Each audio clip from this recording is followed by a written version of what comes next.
শিখছি দৌড়ে ছুটে চলা, শিখছি কঠিন কথা বলা, সহজ কথার মানে শিখছি না। বইয়ের ওজন টানতে টানতে যাচ্ছি ভুলে নিয়ম ভাঙতে, পেরেক প্রাচীর ঘেরা জেলখানায় বুক বেঁধে রাখলেও আমাদের গান থামবে না।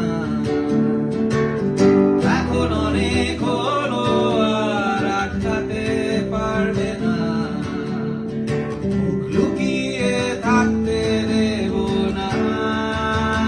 তাই চলো চলো চলো চলো পাল্টে যাই, চন্দরা ওই মাথার ভেতর চিন্তাগুলো পাল্টে ফেলে, চাইছি আমার বুকের আগুন তোমার বুকেও উঠুক জ্বলে।